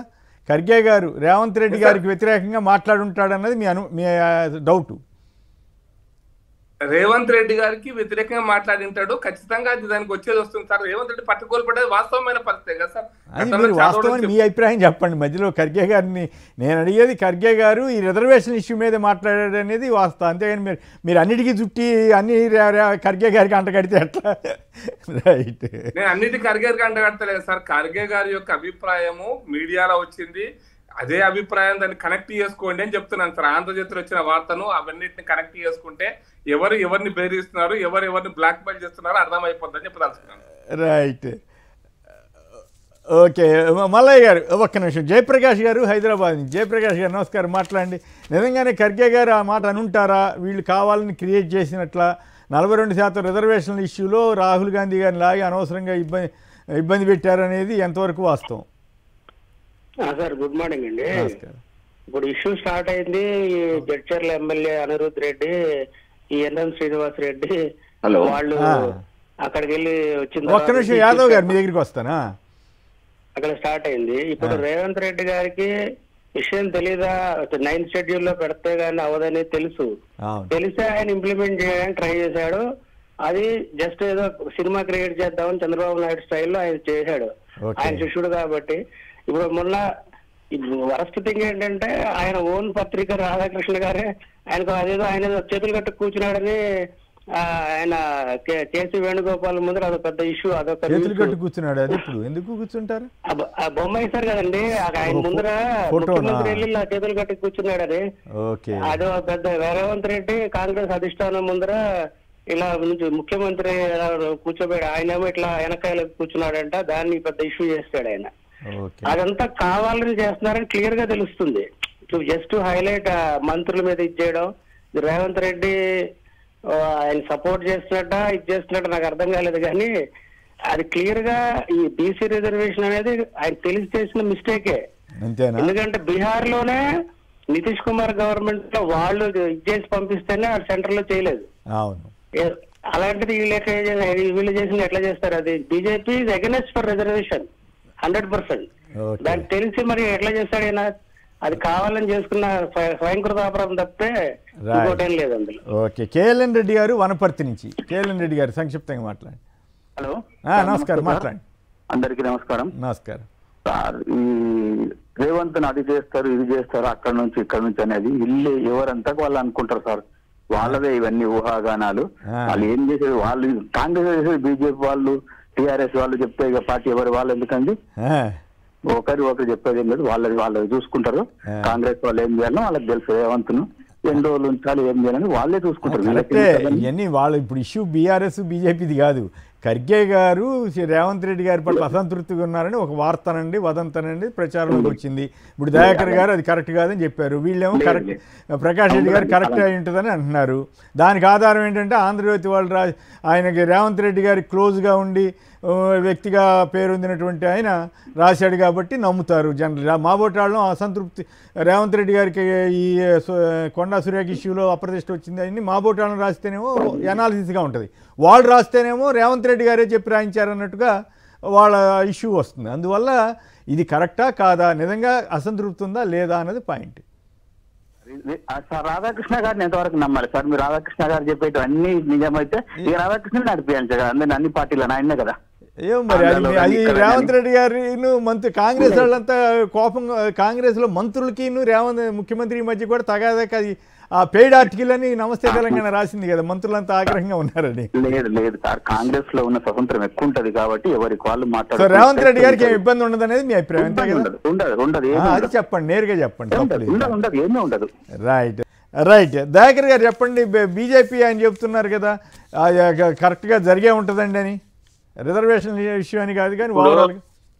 ఇక మన మామూలుదే పాగాయనను పంచాంగం చెప్పమంటే మధ్యాహ్నం చచ్చిపోతారని చెప్పినట్టు బీజేపీని అడిగితే మనకి ఏముంటది. కానీ వాస్తవానికి ఇప్పుడు జరుగుతున్న వాటిల్లో ఇప్పుడు మీ అంశంలో జరిగింది ఒకసారి మనం మననం చేసుకుంటే అనని మాటను అన్నట్టుగా చేసి క్రియేట్ చేసి రాష్ట్ర ప్రభుత్వాలే ఆ స్థాయికి దిగజారుతున్నాయి. రాజకీయ పక్షాలు ఏముంటాయి సార్? ఇక ప్రత్యేకించి కాంగ్రెస్ లో ఇంతకుముందు మిత్రుడు చెప్పినట్టు, రెడ్డి గారు చెప్పినట్టు స్వేచ్ఛ ఎక్కువ ఉంటది. మాదేంది వీధి ఫైట్ ఉన్నట్టు ఉంటది. బీఆర్ఎస్ బీజేపీదేమో దుప్పట్ల ఫైట్ ఉన్నట్టు ఉంటది, కనబడదు ఎవరికి, కొట్టుకోవడం ఖాయం. ఎందుకు ఇప్పుడు కవిత ఎందుకు బయటికి వెళ్ళిందో ఇంతవరకు బీఆర్ఎస్ నాయకులు ఎవరు చెప్పలేదు, ఎక్స్పెల్ చేసింది. అట్లనే వీళ్ళు బీజేపీలో కూడా 3-4 కొట్లాడుకుంటారు. ఇప్పుడు వాళ్ళని అమిత్ షా ఏమంటాడు లేకపోతే మోదీ ఏమంటాడు అనేది ఎక్కడ చర్చ ఉండదు. ఇలా ప్రభుత్వంలో ఉన్నాం కాబట్టి కాంగ్రెస్ పార్టీలో జరుగుతున్న పరిణామాలను దృష్టిలో ఉంచుకొని ఇట్లాంటి కథనాలు క్రియేట్ చేయడం ద్వారా ఈ రాంగ్ ఏమంటారు నోషన్ ను ప్రజల్లోకి తీసుకుపోవడం వల్ల లబ్ధి పొందాలని ఎత్తుగడ తప్పితే రేవంత్ రెడ్డి గారికి ఉన్న సమస్య లేదు. రేవంత్ రెడ్డి గారు నాకు తెలిసి ఎవరిని కూడా బ్లెస్సింగ్స్ తీసుకోడు. మీరు చూస్తే మొన్న ఖర్గే గారి బ్లెస్సింగ్స్ తీసుకున్న విజువల్స్ అంతా మీరు చూస్తే అంత సాన్నిధ్యం, ఎందుకంటే పక్కన కాన్స్టిట్యుయెన్సీ ఇద్దరిది. ఈయన మనది తెలంగాణ బార్డర్ దాటిన తర్వాత ఉన్నది గుల్బర్గా ఎంపీ కాన్స్టిట్యుయెన్సీ. ఎప్పుడు కూడా గతం నుంచి వారు టీడీపీలో ఉన్నా కూడా ఆయన పెద్దగా ఆయన చూసే వ్యక్తి, తర్వాత ఈయనను కావాలని కోరుకున్న వ్యక్తి కూడా, ముఖ్యమంత్రిగా రేవంత్ రెడ్డి గారు కావాలని కోరుకున్న వ్యక్తి కూడా. కాబట్టి ఇట్లాంటి ఒక స్ప్లిట్ ఓరియంటేషన్ పెంచడానికి చేస్తున్న ప్రయత్నాలు తప్పితే దీంట్లో పెద్దగా ఏముండదు. ఎందుకు చెప్పండి, వాళ్ళలో ఉన్న వైరుధ్యాలు బయటకు రాకుండా ఉండడానికి ఆయన చేస్తున్నాడు. కానీ చాలా స్ట్రాంగెస్ట్ సీఎం నాకు తెలిసి ఉన్న దాంట్లో. చూడటానికి అట్లా కనపట్లేదు కదా స్ట్రాంగెస్ట్ సీఎం అయితే. ఇప్పుడు కాదు మీరు ఆ పాయింట్ అన్నారు కాబట్టి చెబుతున్నా, నాకేం అభ్యంతరం, స్ట్రాంగ్ గా ఉండి బాగా చేస్తే నాకేమి హర్షమే ప్రకటిస్తాను తప్ప నాకేం వ్యతిరేకత లేదు. కొండా సురేఖ గారి ఇష్యూలో ఆ రకంగా జరగటాన్ని ఇప్పుడు సిబిఐ విచారణకు సిద్ధమా అని వీళ్ళు అడుగుతున్నారు, బీఆర్ఎస్ వాళ్ళు కానీ బీజేపీ వాళ్ళు. అది డిఫెన్స్ లో పడేలా ఒక అర్ధరాత్రి వేళ మంత్రి గారి ఇంటికి వెళ్ళటం కానీ పోలీసులు వెళ్ళటం కానీ ఆ తర్వాత రేవంత్ రెడ్డి గారు ఇంకా తీసేస్తారేమో అన్నంత దాకా ప్రచారం జరగటం కానీ, తదుపరి మీనాక్షి నటరాజన్ గారు మహేష్ కుమార్ గౌడ్ మల్లు భట్టి వీళ్ళంతా జోక్యం చేసుకుని రాజీ చేయటం కానీ ఇదంతా కాంగ్రెస్ పార్టీకి కాస్త పలసన అవ్వలేదా? ఆన్ రికార్డ్ మీకు చెప్పడానికి నేను కలిసినప్పుడు చెప్తా కానీ అది పెద్ద జోక్ అయితే తెలుసా మీకు? నాకు వాస్తవాలు తెలిసిన తర్వాత అదేంటి ఆడ జరిగిన సంఘటనలు ఏంటి, బయట జరుగుతున్న ప్రచారాలు ఏంటి అని నేను మొన్న 2-3 కూడా దాంట్లో పేర్లు వచ్చిన వాళ్ళని కూడా నేను పర్సనల్ కలిసినప్పుడు సీఎం గారి దగ్గర కలిసినప్పుడు కనుక్కుంటే ఇక ఇట్లా కూడా దిగజారే స్థితికి వస్తే ఇంకా ఇంతకంటే ఏం లేదు. అంటే కాదు ఇక్కడ జనానికి క్లారిటీ ఇవ్వగలిగితే బెటర్. మీరు పేర్లు చెప్పారు, పోలీసులు వెళ్ళింది అవాస్తవమా? ఆవిడ కుమార్తె గారు సురేఖ గారి కుమార్తె గారు ముఖ్యమంత్రి గారితో సహా చాలా మంది మీద తీవ్రమైన విమర్శలు చేసింది అవాస్తవమా? సురేఖ గారు అతన్ని సుమంత్ని రక్షించి వేరే మంత్రుల దగ్గరికి తీసుకెళ్ళింది అవాస్తవమా? వీటిలో ఏది అవాస్తవం? ఇదంతా కూడా ఓవరాల్. మళ్ళీ తర్వాత మీనాక్షి నటరాజన్ పంచాయతీ చేసింది అవాస్తవమా? సో వీళ్ళు వెళ్ళి తర్వాత శాలువా కప్పింది అవాస్తవమా రేవంత్ రెడ్డి గారికి? ఇవన్నీ చూస్తే సంథింగ్ రాంగ్ అనిపించట్లా?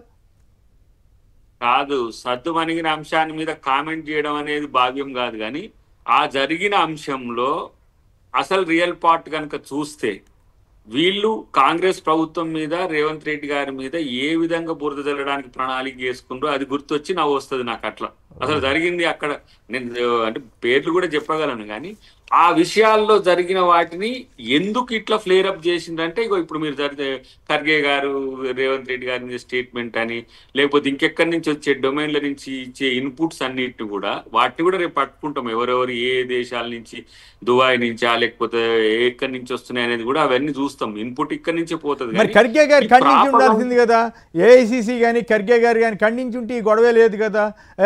తప్పుడు సార్ నేను అందుకని ఇంతకుముందు మీరు ట్రేస్ చేసి వదిలేసిన, కానీ ఇప్పుడు పలాని మల్లన్న కోదాడలో ఉన్నప్పుడు ఒక పిల్లగాన్ని చెంపదెబ్బ కొట్టిండని ఒక ఆయన వార్త రాస్తాడు. అది పెద్దగా వస్తుంది అనుకుందాం, ఒక దాంట్లో పెద్దగా వస్తుంది. ఇప్పుడు మల్లన్న సమాధానం చెప్పాలి నా దానికి? చెప్పాలిగా. మరి అబ్బాయి నేను ఎక్కడ కొట్టాను ఆధారాలు చూపించమని అడగాలిగా. వాడు ఏం చేస్తాడు, నిన్ను ట్రాప్ లో గుంజడానికి చేస్తున్నాడు. అట్లా అంటారా? ట్రాప్ లో గుంజడానికి. మల్లన్న గారు ఏమంటారు విందాం. మల్లన్న గారు చెప్పండి, మీరు అట్లా వదంతులు సృష్టించడం కరెక్టేనా అన్నది దయాకర్ గారి వాదన. నిజంగానే గవర్నమెంట్లో ఇబ్బంది ఏమి లేదా, కాంగ్రెస్లో అసంతృప్తి ఏమి లేనట్లేనా? గన్ను పెట్టిండనే ఆరోపణ మీదనే సుమంత్ గారిని అరెస్ట్ చేయడానికి డైరెక్ట్ గా వాళ్ళ ఇంటికే పోయి అడ్డుకునే ప్రయత్నం చేసి మంత్రి గారు కార్లో కూర్చోబెట్టుకొని పోయి దీని మీద పెద్ద రాద్ధాంతం జరిగాయి. ఇదేది కాదని లేని వాస్తవాలు కదా. ఏదో ఉదంతాలంటే అది వేరు విషయం. వాస్తవాలు జరిగినాయి. వారి కూతురు, మంత్రి గారి కూతురు మాట్లాడారు. కొండ సురేఖ్ గారు రాజీ కోసం మామూలుగా మీనాక్షి నటరాజన్ గారు పిలిస్తే పోయారు. ఇవన్నీ బహిరంగంగా జరిగినాయి. 2-3 రోజులు రాద్ధాంతం జరిగింది. పార్టీ ఇమేజ్ దెబ్బతినొద్దనే ఉద్దేశంతో మళ్ళీ అధిష్టానం చొరవ తీసుకుంటే ఆ తర్వాత ఏదో సద్దుమనిగా ప్రయత్నం చేసి సెటిల్మెంట్ చేసిదు అని చెప్పేసి అంటున్నారు. సరే, వాళ్ళకి అంతర్గత విషయాలు ఏవైనా ఈ రోజు ఏ శాఖ మీద కూడా ముఖ్యమంత్రి గారికి పూర్తిగా పట్టు సాధించే పరిస్థితి లేదు. సివిల్ సప్లై శాఖలో జరిగిన అవినీతి గురించి మాట్లాడే పరిస్థితి లేదు. ఈ రోజు మద్యం కుంభకోణం, హాలోగ్రామ్స్ గురించి ఎక్సైజ్ శాఖలో జరుగుతున్నది భాగవతం చూస్తూనే ఉన్నాం. ఆర్టీఐలో మామూలుగా అన్ని అప్లికేషన్లు పెడుతున్నారు జూపల్ కృష్ణారావు గారు అని చెప్పేసి బహిరంగంగా మాట్లాడుతున్నారు. మాకే సమాచారం ఇవ్వకపోతే సామాన్యుడికి అప్పగిస్తారని అంటున్నారు. కాబట్టి ఎక్కడికక్కడ ప్రతి శాఖలో జరుగుతున్న అవినీతి భాగవతాల మీద ముఖ్యమంత్రిగా వారు ఆయమాయిష్ చేద్దామన్నా కానీ చేసే పరిస్థితి లేదు. రేవంత్ రెడ్డి గారు ఏదో కరెక్షన్ చేస్తున్నామని చెప్పేసి మేమేం అనట్లేదు, కానీ జరుగుతున్న దాన్ని అరికట్టే విషయంలో కూడా వాళ్ళు విఫలమవుతా ఉన్నారు. ఈ రోజు జరుగుతూ ఉంది. అది ప్రజల మీరేమో రేవంత్ రెడ్డి గారు కలెక్ట్ చేస్తున్నారని అంటలేదన్నారు. బాగానే ఉంది, సంతోషం అంతవరకు. కానీ మరి బీఆర్ఎస్ సంబంధించిన మీడియాలోనేమో రేవంత్ రెడ్డి గారు కాంగ్రెస్ కర్ణాటక, బీహార్, ఇక్కడ తెలంగాణ నుంచే బీహార్కి డబ్బులు పంపుతున్నారని వాళ్ళు రాస్తారు. ఏది కరెక్ట్ అని సర్టిఫై చేయట్లేదు సార్. అంటే రేవంత్ రెడ్డి గారు పూర్తిగా ఏదో సత్యారిచంద్రుడు మాదిరిగా చేతులు కట్టుకొని ఉన్నాడని నేను సర్టిఫై చేయట్లేదు. బట్ ఏంటంటే వారికి తెలియకుండా కూడా నువ్వే స్థాయిలో చేస్తున్నావు, మా స్థాయిలో మేము, మా పరిధిలో మేము, మాకున్న శాఖలో మాకు అవకాశం ఉన్నంత వరకు మేము చేసుకుంటున్నాం అని చెప్పేసి ఆ శాఖ మంత్రులు విచ్చలవిడిగా చేసుకుంటున్నారు. దాని మీద ఆజమాయిషి చేయలేకపోతున్నారు అని అంటున్నారు. ఈ రోజు మామూలుగా వాళ్లకున్న శాఖ నుంచి బదలాయించి R&B గొప్ప చెప్పారు అనేది కదా పంచాయతీ.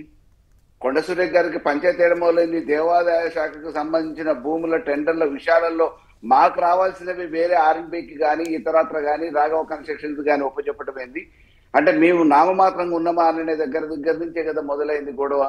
కాబట్టి కారణాలు ఏవైనా వసూలు కార్యక్రమం ఈ రోజు ఆ పరంపర కొనసాగుతూ ఉంది. వసూల పర్వం కొనసాగుతూ ఉంది. ఇది బహిరంగంగా చర్చ జరుగుతూ ఉంది. కింది స్థాయి నుంచి మీది స్థాయి వరకు ఏ స్థాయిలో ఉన్న నాయకులు ఆ స్థాయిలో ఈ రోజు విచ్చలవిడిగా కరప్షన్ కి ఎగబడ్డరు. ఎక్కడ చూసినా కానీ ఆ శాఖల మీద ముఖ్యమంత్రి గారు వారి దగ్గర ఉన్న శాఖతో పాటు ఇతర శాఖల మీద కూడా ఆజమాయిషీ చేసే పరిస్థితి లేదు. ఒక్కొక్కసారి మామూలుగా వారు ఏదో ఓకే ఆ పాయింట్ సరే అనుకోండి. నమస్తే తెలంగాణ వచ్చిన వార్త ప్రకారం రేవంత్ ఫెయిల్, ఉల్టా మాపై బ్లాక్ మెయిల్, మీ వైఫల్యాలు వదిలేసి మా మీద నిందల, బురదలతో పేడ్ ఆర్టికల్స్ రాయిస్తావా? రాధాకృష్ణ గారు ఆయనతోటి ఈ రేవంత్ రెడ్డి గారు రాయించారని నమస్తే తెలంగాణ రాస్తుంది. ఎంతవరకు నమ్మొచ్చు ఈ వార్తని? ఆయనకి నిజంగానే మంత్రులు ఎవరు చెప్పుంటారు? బీఆర్ఎస్ వాళ్ళకి ఎవరైనా చెప్తారా? మంత్రులు ఎవరైనా బీఆర్ఎస్ కానీ లేదా మీడియా వాళ్ళకి కానీ? ఆ మీడియాకి అంటే ఒక మీడియాకి ఏ రకమైన సమాచారం ఉంటుందో ఒక రాజకీయ పార్టీ కూడా అటువంటి సమాచారం అధికారుల నుంచి కానీ ఇతరత్ర నాయకుల నుంచి కానీ తప్పకుండా సమగ్రమైన సమాచారం లేకుండా రాసే పరిస్థితి లేదు. రాధాకృష్ణ గారు ఏ రకంగా వంతపాడుతున్నారు అనేది ఇలా కొత్త కాదు. ప్రభుత్వం రాకముందు కాంగ్రెస్ ఏ రకంగా వంతపాడారు, ఈ రోజు రేవంత్ రెడ్డి గారిని సమర్థించడానికి అణువున అడుగడుగున సమర్థించే ప్రయత్నంలో వారు ఏ రకంగా వంతపాడుతున్నారు, భజన చేస్తున్నారు అనేది బహిరంగ రహస్యమే. 2 సంవత్సరాలుగా వాటిని ఎప్పటికప్పుడు మామూలుగా వక్రీకరించి రాసే ప్రయత్నం చేస్తున్నారు. రేవంత్ రెడ్డి గారిని సమర్థించి రాసే ప్రయత్నం చేస్తున్నారు. దాని వెనక కారణాలు ఏంటి అనేది అందరికి జగమెరిగిన సత్యం. కాబట్టి ఈ రోజు మీడియా మేనేజ్మెంట్ తోనే, సోషల్ మీడియా మేనేజ్మెంట్ తోని బెదిరించి అదిరించి జర్నలిస్టులలో మామూలుగా ఏ రకంగా మాట్లాడారు, వారికి వ్యతిరేకంగా వార్తలు రాసిన వాళ్ళని కాళ్ళు ఎరగొడతా, అది కొడతా, ఇది కొడతా అని చెప్పి ఒక ముఖ్యమంత్రి హోదాలో రేవంత్ రెడ్డి గారు మాట్లాడారు. కాబట్టి ఈ రోజు ఎంతసేపు వాళ్ళు చేసిన తప్పుల్ని బహిరంగంగా చెప్పే పరిస్థితి మీడియా కూడా లేదు. వాళ్ళను కూడా వక్రీకరించి రాయమని సామభేద దాన దండోపాయాలు ఉపయోగించి వాళ్ళకు అనువుగా ఉన్న వాళ్ళతో వాళ్ళకు అనువుగా రాపించుకుంటారు. వ్యతిరేకంగా రాసేటోళ్ళను కూడా గట్టిగా. ప్రకాష్ రెడ్డి గారు చెప్పండి, మీ మిత్రపక్షం తెలుగుదేశానికి అనుబంధంగా ఉండే పత్రిక ఇక్కడ కాంగ్రెస్ సపోర్ట్ చేస్తుంది, ఆయనేమో రేవంత్ రెడ్డికి అనుకూలంగా రాస్తే రేవంత్ ఫెయిల్ అయితే మమ్మల్ని తిడతారా అని కాంగ్రెస్ మంత్రులు అంటున్నారంట. నిజంగానే పెయిడ్ ఆర్టికలిస్ట్ రాయించి ఉంటారా రేవంత్ రెడ్డి గారు? సార్ రేవంత్ రెడ్డి రాయించలేదు అనేది పక్కన పెడితే సార్, ఒకటి మాత్రం ఖచ్చితంగా పేపర్లో వస్తున్న వార్తలు, ఇప్పుడు మీరు కొండ సురేఖ గారి గురించి దయాకర్ గారిని వారిని అడిగారు ప్రశ్న కూడా. నేను ఇప్పుడు మీకు సీనియర్ జర్నలిస్ట్ సార్, చిన్నప్పటి నుంచి మీరు జర్నలిజంలో ఎట్లా ఉన్నారో నేను చూసిన చిన్నప్పటి నుంచి కూడా. మీరు సెక్రటేరియట్కు పోతే కొండ సురేఖ గారి పిఎస్ అని పిఎస్ఓ ఓఎస్డో తెలియదు, ఎట్లా బిహేవ్ చేస్తాడని మీడియా అందరికీ తెలుసు సార్. నేను కొత్తగా చెప్పాల్సిన అవసరం లేదు. అక్కడ మీడియా ఉంటారు కదా, మీడియాలో సెక్రటేరియట్ మీడియా రిపోర్టర్స్ మొత్తం అక్కడ ఉంటారు కదా, వాళ్ళ కెమెరాలను దొరుకుతాడు కదా, ఆయన దొరికినాడు. దాచిపెడుతున్నారు ఇంకా కరెక్ట్ చెప్పాలంటే. అదేదో కొత్త సీక్రెట్ గా ఇప్పుడు మీకే మా ఆఫీసులో కానీ ఇంకొకరి ఆఫీసులో కానీ మీడియాకు సమాచారం అనేది మనం చెప్పక్కర్లేదు సార్. మీడియా ఈరోజు చాలా పవర్ఫుల్ గా ఉంది, అందరి దగ్గరికి పోతున్నారు సార్, అన్ని విషయాలను తెలుసుకుంటున్నది. ఏదో రాపిస్తే రాసుడని కాదు సార్ ఇష్యూ, ఇది పూర్తిగా జరుగుతున్న విషయాలను రాస్తున్నారు. కాదు వార్తలు రాయటం వేరు, కామెంట్ రాయటం వేరు. రేవంత్ రెడ్డిని భుజాన వేసుకుని మంత్రులకు వ్యతిరేకంగా రాయించారు అనేది వీళ్ళ అభియోగం, కొందరు మంత్రుల అభియోగం అని వీళ్ళు రాస్తారు. దాన్ని మీరు నమ్ముతారా అన్నది నా ప్రశ్న. నేనేమంటున్నా అంటే సార్, ఇప్పుడు మీకు రేవంత్ రెడ్డి గారు కరప్షన్ అలిగేషన్స్ రేవంత్ రెడ్డి గారి మీద ఉన్నాయి, భూముల కుంభకోణం విషయంలో, అదేవిధంగా మంత్రుల మీద ఉన్నాయి. ఈవెన్ చాలా మంది మంత్రుల మీద వాళ్ళ ఫైల్ క్లియర్ అంటే సంపత్ కుమార్ ఎగ్జాంపుల్ అందుకోసం చెప్పిన సార్. మంత్రులకు డక్కన్ సిమెంట్ లాంటి ఒక కంపెనీ విషయంలో జరిగినటువంటి రాద్ధాంతమే కదా సార్ ఇదంతా కూడా. ఎట్లా బ్లాక్ మెయిల్ చేసినా అది బయట చెప్పాలా సార్, డక్కన్ సిమెంట్ బయట చెప్పాలా సార్, వాళ్ళకి తెలియదా సార్ వ్యవహారం ఎట్లా జరుగుతున్నది. అందుకోసం నేను అంటున్నా, ఇది ఒక్కరి దగ్గర ఎవరో రాపిస్తే రాయడం కాదు జరుగుతున్నది. వాస్తవంగా రేవంత్ రెడ్డి గారికి ఆయన మంత్రివర్గ సహచరుల మీద ఏమాత్రం కూడా పట్టులేదు, ఆయన యొక్క మినిస్ట్రీ మీద జన్ మీద పట్టులేదు. నడిపిస్తున్నది ఢిల్లీ. ఎవరు మీటర్ నొక్కుతున్నారు అంటే ఇక్కడ మీనాక్షి నటరాజన్ గారే ముఖ్యమంత్రికి. ఇది కూడా గాంధీ భవన్ లో కాంగ్రెస్ రిపోర్టర్స్ ఉంటారు కదా సార్, వాళ్ళు బయట చెప్తూనే ఉంటారు, బయట ఇస్తూనే ఉంటారు కదా సార్. అది కొత్త కదా సార్. గాంధీ భవన్ ఏం జరుగుతుందో బయట చెప్పరా, మా ఆఫీస్ ఏం జరుగుతుందో బయట చెప్పరా, టిఆర్ఎస్ బిల్డింగ్ ఏం జరుగుతుందో బయట చెప్పరా. గాంధీ భవన్ రిపోర్టర్స్ పట్టినారు. నేను గాంధీ భవన్ రిపోర్టర్ ఎక్కడ మా రిపోర్టర్స్ చెప్పరా. దయాకర్ గారిని ఒక ఫైనల్ గా ఒక బ్రేక్ తీసుకోవడానికి ముందు నేను అందుకోసం చెప్తున్నా సార్. ఓకే, దయాకర్ గారిని అడుగుదాం. ఏంటి గవర్నమెంట్ అనేది ఏ మంత్రి కా మంత్రి, ఒక్క నిమిషం, సరే ఆల్రెడీ చెప్పారు కదా సరిపోదు. ఒక్క నిమిషం ప్రకాష్ గారు, ఫైనల్ గా ఈ పాయింట్, ఈ రౌడీ షీటర్లతో మార్నింగ్ వాక్ నిజంగానే రౌడీ షీటర్లను పెట్టారా కాంగ్రెస్, లేదా మాగంటి సునీత గారి మీద వీళ్ళు చేసిన ఆరోపణలు, ఇవన్నీ పక్కన పెడితే ఆరోపణ అంటే ఏడవటం కానీ ఇతరత్ర కానీ, సో వీటి మీద చర్చలోకి వెళ్ళడానికి ఫైనల్గా చెప్పండి, నిజంగానే రేవంత్కి మంత్రులకు మధ్య ఈ ఎల్లో మీడియా అయినా కొంపముంచాడా, లేకపోతే రేవంత్ నిజంగానే పెయిడ్ ఆర్టికల్ రాయించుకున్నాడా తన ఎలివేషన్ కోసం? ఇక ఇప్పుడు ఎవరి స్వేచ్ఛ వాళ్ళకు ఉన్నది. ఇప్పుడు ఎంత ఏ వ్యవస్థలో ఉన్నప్పటికి కూడా వాళ్ళ ఇండిపెండెన్స్ ను మనం కాదనలేము. ఇప్పుడు ఆర్కే గారి మీదనే మీరు అంటున్నారు కదా, ఆయన స్వేచ్ఛ, ఆయన రాసుకున్నాడు, ఆయనకున్న సమాచారం అనుకుందాం. ఇప్పుడు మీరు ఏ మీడియా డొమైన్ మీద ఉన్నా మీ యొక్క వ్యక్తిగత అభిప్రాయాలను ఎప్పుడు కూడా వెలిపుచ్చడానికి వెనకడిగారు. అది జర్నలిస్ట్ కు ఉన్న ఒక స్వేచ్ఛ. ఇప్పుడు దాన్ని చర్చ చేసుకోవచ్చు. కానీ ముఖ్యమంత్రి గారికి మంత్రులకు ఏదో తేడా ఉంది అని అంటే నవ్వు వస్తుంది నాకు. ఎందుకు కాదు, మళ్ళీ అది కూడా కాదుగా.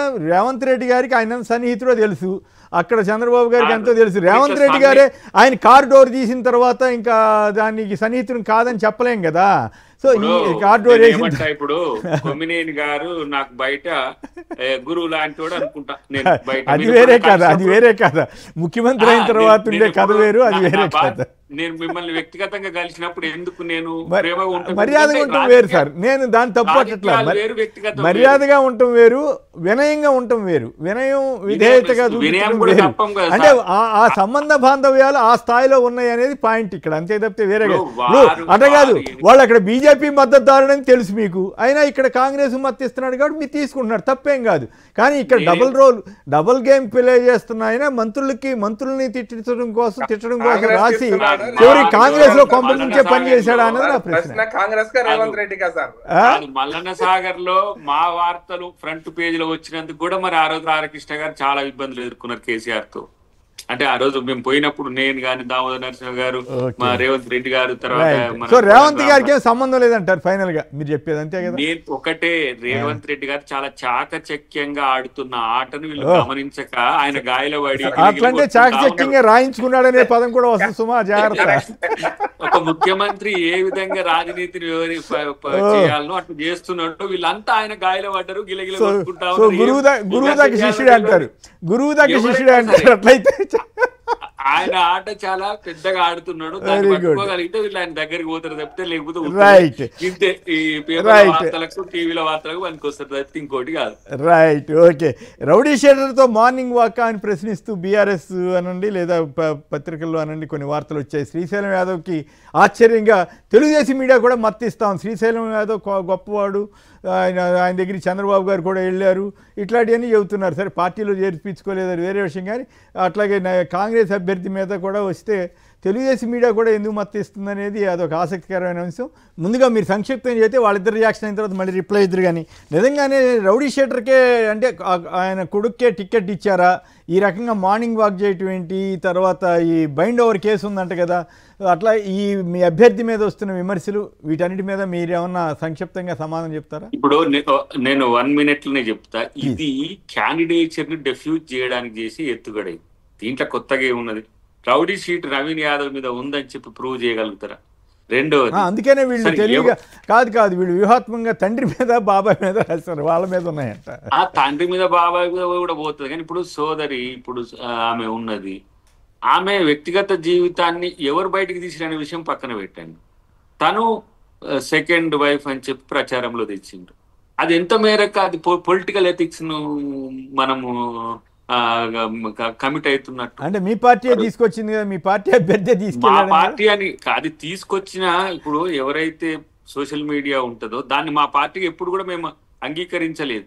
దాన్ని ఇప్పుడు ఎట్లా వస్తుంది, ప్రచారంలోకి వచ్చేటప్పటికి దాన్ని మాట్లాడతారు అందరు నాయకులు, బీజేపీ మాట్లాడుతుంది, ఇంకా పోటీ చేసిన వాళ్ళందరూ కూడా మాట్లాడతారు. అంటే ఇలాంటి వాటిని తీసుకురావడం వల్ల క్యాండిడేచర్ యొక్క బలహీనతను చేసి సొమ్ము చేసుకోవాలని ఎత్తుగడ్డే తప్పితే, ఇక శ్రీశైలం యాదవ్ గారి గురించి ఎవరికి మొదటి నుంచి తెలియదు చెప్పండి. నవీన్ యాదవ్ ఒక ఇంజనీరింగ్ గ్రాడ్యుయేట్, గతంలో ఎంఐఎం నుంచి కూడా పోటీ చేసిండు, తర్వాత కాంగ్రెస్కి వచ్చిన తర్వాత ఇప్పుడు అవకాశం వచ్చింది.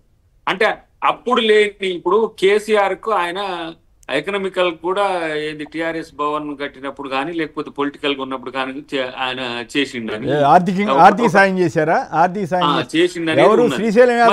శ్రీశైలం యాదవ్ గారా లేకపోతే నవీన్ యాదవ్ గారా? ఇప్పుడు శ్రీశైలం యాదవ్ గారే చేసినట్టుగా ఉన్నది, చిన్న శ్రీశైలం గారు చేసినట్టుగా. కానీ అప్పుడు మరి ఇవన్నీ ఎందుకు గుర్తు రాలే? ఇవన్నీ ఎన్నికలప్పుడు లేనివన్నీ వస్తాయి సార్. ఎన్నికల పోటీ నిలబడితే వారిని స్కాన్ చేసి పడేస్తారు, ఉన్నది లేని మొత్తం కిందికి చేస్తారు. ఏది ఏమైనా అల్టిమేట్ గా ఆ రోజు ఉన్న పరిస్థితులు, ప్రభుత్వం యొక్క పనితీరు, పార్టీ యొక్క విధానాలను బట్టి క్యాండిడేచర్ మీద ఇంకా బలహీనత ఉంటది. కానీ ఇలా నేను అంటున్నా, ఒక ఓబీసీ చేయబట్టే రౌడీ అనేది ముద్రేస్తుంది అనేది ఉంది. ఎంతమంది ఇప్పుడు బయట లేరు అన్నీ టీఆర్ఎస్ అట్లా అన్నదా? ఎందుకనట్లే ఇక్కడికి వచ్చే వరకు బలహీనత కనపడుతుంది. నేను ఒక మాట అంట, అసలు కేసీఆర్ రాజకీయాలకు వస్తాడా, ఇంకా ఆయన ఇంట్లోనే ఉంటాడా అని అంట. ఇక దానికి ఏముంటది? ఇట్లాంటి అన్ని కూడా ఇప్పుడు మనం రాజకీయాల కొరకు చేసే కామెంట్ ను వీళ్ళు సీరియస్ వార్తగా చేయడం అనే దాని వెనుకనే వాళ్ళ బలహీనత కనపడ్డది. రైట్, మిగతా వాళ్ళ సమాధానం ఏంటి? వెంకట్ గారు హైదరాబాద్ నుంచి సంక్షిప్తంగా మాట్లాడండి. Sir good morning sir. నమస్కారం సార్. మొదట మా దయాకరానికి అభినందనలు, ఎమ్మెల్సీ అయినాక ఫస్ట్ టైం. ఎప్పుడబ్బా, చాలా కాలం అయిపోయింది కదా, అందరూ అభినందించేసిన తర్వాత. రెండోసారి 3-4 ఏళ్ల నుంచి బీజేపీకి A team BRS, B team Majlis అనేవాడు. బి టీం ఏమన్నా మారిందా దయాకరన్నా? అంటే మళ్ళీ భవిష్యత్తులో ఇంకేమన్నా మార్పు చేతులు ఉంటుందా? ఇప్పుడు మజ్లిస్ ఏ పార్టీకి బి టీం? మజ్లీస్ మద్దతు అయితే ఉన్నది ఇప్పుడు. మజ్లీస్ కాంగ్రెస్ మద్దతు ఇస్తుంది కదా. అదే మరి సార్ ఇప్పుడు మొన్నటిదాకా బీజేపీకి బీటీ అచ్చా బీజేపీకి బీటీం అన్నారు కాబట్టి ఇప్పుడు ఇక్కడ తీసుకోకూడదని వాళ్ళు జనరల్గా అధికారం పెట్టుంటే అటు పోతారు కదబ్బా, మీ తెలియదే ఉంది. రైట్, మల్లయ్య గారు చెప్పండి, రౌడీ షీటర్ అని అన్యాయంగా మీరు ప్రచారం చేస్తారా అని అడుగుతున్నారు దయాకర్ గారు. కేసీఆర్ గారి ఆఫీస్ కట్టినప్పుడు కూడా ఇచ్చారంట కదా ఆయన డబ్బులు. నువ్వు పార్టీగా కాంగ్రెస్ అటువంటి వాళ్ళకి ఎటువంటి వ్యక్తిగతాన్ని ఆలోచించే అవకాశం ఇవ్వాలనేది వాళ్ళ పార్టీ నిర్ణయం. ప్రజలు అటువంటి వాళ్ళని ఆదరించాలా లేదా అనేది రేపు ఎన్నికలలో తెలుస్తుంది. కాబట్టి వ్యక్తిగతాల విషయాలకు వస్తే ఎదిగే క్రమంలో ఎటువంటి ఏమేమి జరిగినాయో అది వారి వ్యక్తిగతం. ఒక రాజకీయ పార్టీగా ఎటువంటి వాళ్ళకి ఇవ్వాలనేది వాళ్ళ సర్వాధికారాలు వాళ్ళకు ఉన్నాయి. ప్రజలు రేపు ఆదరించాలా లేదా, వాళ్ళ వల్ల ఇబ్బంది ఉంటుందా లేదా అనేది రేపు ప్రజలు నిర్ణయిస్తారు. కానీ ఒక అవకాశం వచ్చింది కాబట్టి ఈ విషయాన్ని చెప్పాల్సిన బాధ్యత ఉన్న ఒక రాజకీయ పార్టీగా ఇటువంటి వాళ్ళని సచివులను ఇవ్వాలి, రాజకీయాలలో ఇటువంటి వాళ్ళని ఇవ్వద్దు అని చెప్పేసి మా పార్టీ అధినేతలు మాట్లాడుతున్నారు. కాబట్టి ఈ క్రమంలో ఇవాళ రేపు మామూలుగా అధికారంలోకి వచ్చిన తర్వాత అడ్డం పెట్టుకొని అవినీతి చేసిన వాళ్ళు కూడా చాలా మంది ఉన్నారు కదా. ఇటువంటి రాజకీయాలలో సహజమైన ప్రక్రియ జరుగుతుంది. అంటే మీరు చెప్పేదాన్ని బట్టి చూస్తే నవీన్ యాదవ్కి ఇవ్వడం తప్పే ఉందిలే, శ్రీశైలం యాదవ్ రౌడీ షీటర్ అయితే మాత్రం తిరగటమే తప్పే ఉందిలే అన్నట్లుగా అనిపించట్లా? రాజకీయాలలో ఆ రకంగా అయిపోయింది కదా సార్ ఈ రోజు మామూలుగా గొడవలే. మరి మీ పార్టీ మీ వాదనకు ఒప్పుకుంటుందా? బీఆర్ఎస్ వాళ్ళేమో రౌడీ షీటర్తో మార్నింగ్ వాక్ కానీ పెద్ద ఎత్తున కథనం కూడా వచ్చింది, మీరేమో కొంచెం ఏముందండి అదేం పెద్ద ఇష్యూ కాదన్నట్టు చెబుతున్నారు మీరు. రాజకీయ పార్టీగా వాళ్ళు అవకాశం ఇచ్చారు, ప్రజలు రేపు ఆదరిస్తారా లేదా అనేది ఇంపార్టెంట్ కదా. ఓకే, అక్కడికి వెళ్ళాల్సిన బాధ్యత మాకుంది. రైట్, ప్రకాష్ గారు మీరేమంటారు?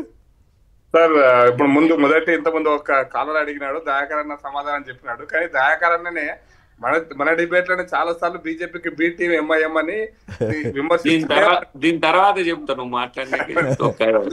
ఎవరికి ఎవరు బి టీం అని మీరు ఒక కామెంట్ చేశారు, వాళ్ళు ఎక్కడ అధికారం ఉంటే అక్కడ పోతారండి. అంటే నేనేమంటే ఎంఐఎం పార్టీ, నేను మళ్ళీ చాలా క్లారిటీగా చెప్తున్నాను సార్, ఎంఐఎం పార్టీ అభ్యర్థిగా నవీన్ యాదవ్ పోటీ చేశాడు గతంలో. మీరు గతంలో పోటీ చేసిన తర్వాత ఆయన ఇప్పుడు కాంగ్రెస్ పార్టీలోకి వచ్చినాడు, కాంగ్రెస్ పార్టీ నాయకుడు ఉన్నాడు. నేననే పాయింట్ ఏంటంటే హైదరాబాద్ లో ఎంఐఎం పార్టీ బీఆర్ఎస్ తోనుంది, కాంగ్రెస్ తోనుంది. ఎంఐఎం పార్టీ ఎప్పుడన్నా బీజేపీ అనుకున్నా ఎంఐఎం పార్టీ జాతీయ స్థాయిలో ఏదైనా గెలిచిపోయి బాగా అద్భుతమైనటువంటి జాతీయ పార్టీ కింద గుర్తింపు పొందింది ఇప్పటికేమన్నా?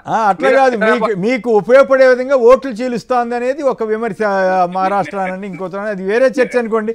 ఇప్పుడు దీనికి ఫైనల్ గా చెప్పండి, రౌడీ షీటర్ దీంతో ఎంతవరకు ఏకీపిస్తారు మీరు కాంగ్రెస్ అభ్యర్థుల మీద? కాంగ్రెస్ అభ్యర్థి నిన్న మొన్న సోషల్ మీడియాలో వస్తుంది సార్, 170 మంది రౌడీ షీటర్లలో ఎవరున్నారు ఆ లిస్టు పేర్లు తీసి వాళ్ళందరినీ బొక్కలు దొప్పండి సోషల్ మీడియాలో వస్తుంది. వాళ్ళు ఎవరో మీకు తెలుసు, టీవీలలో కనపడుతూనే ఉంది. మీరు అందుకోసం రాజకీయాలు మల్లయ్య యాదవ్ గారు చాలా అంటే ఒక అడుగు ముందుకే చెప్పారు. కానీ నేను చాలా స్పష్టంగా చెప్తున్నా సార్, ఈ రోజు రాజకీయ పార్టీలు గెలవటం కోసం ఎక్కడికైనా దిగజారుతాయి అనుకుంటున్న పరిస్థితి, బదనాం చేయటం వాళ్ళు ఎక్కడికైనా దిగజారుతున్నాయంటే బీసీ బ్రాండ్ అన్న. మేము బీసీ అని మాట్లాడుతున్నామో మీకు బీసీ బ్రాండ్ కాదు. ఇప్పుడు మళ్ళీ నవీన్ యాదవ్ గారు వస్తేనేమో బీసీ రాజకీయాలు కన్వీనియంట్ రాజకీయాలు. ఫైనల్ ఒక మాట చెప్పండి, కాదు ప్రకాష్ గారు ఈ ఒక్క మాట సమాధానం చెప్పండి. తెలుగుదేశం మీడియా ఎందుకు ఇక్కడ కాంగ్రెస్ కు మద్దతిస్తుంటే బీజేపీ వాళ్ళు ఎవరు ప్రశ్నించడం కూడా ప్రశ్నించట్లేదు, బీజేపీ టీడీపీ వాళ్ళని కూడా అడగట్లేదు ఏంటి కదా? నేను ఏమంటాను సార్, టీడీపీ వాళ్ళకు కూడా మా యొక్క పొత్తు ఆంధ్రప్రదేశ్ కు మాత్రమే పరిమితం సార్. తెలంగాణలో టీడీపీ పార్టీతో మా డైరెక్ట్ గా పొత్తు ఎక్కడ లేదు. పర్వాలేదు అంటారు, ఎన్డీఏలో భాగస్వామి కాదా? ఓ ఎన్డీఏ అంటే దేశవ్యాప్తంగా ఉండదా, ఆంధ్రప్రదేశ్ కే ఉంటుందా? సార్ మహారాష్ట్ర చెప్తా సార్, మహారాష్ట్రలో శివసేన ఉంది, ఇక్కడ హైదరాబాద్ లో పొత్తు పెట్టుకుంటే పెట్టుకుంటారా సార్? హైదరాబాద్ లో శివసేన అది వేరు ఇది వేరు, ఆ కథ వేరు ఈ కథ వేరు. మహారాష్ట్ర శివసేన ఏమీ లేదు, శివసేన ఇది అంటే అట్లా రైట్. వాళ్ళు నేను చెప్పింది వాళ్ళ మీడియా డైరెక్ట్ గా సపోర్ట్ చేస్తుంటే కూడా బీజేపీ వాళ్ళు ఏం మాట్లాడలేకపోతుందంటే అది కూడా మీ బలహీనత అనుకోవాలి. ఫైనల్ గా దయాకర్ గారు సంక్షిప్తంగా చెప్పండి. రైట్, ఓకే, ఒక విషయం అర్థమైంది, వాళ్ళిద్దరూ కూడా ఏ క్యాండిడేట్లు అట్లాగే ఉంటారులేండి అన్నట్టుగా మాట్లాడారు. కాబట్టి కాంగ్రెస్ కూడా పెద్ద ఇబ్బంది అనుకోక్కర్లేదేమో దయాకర్ గారు.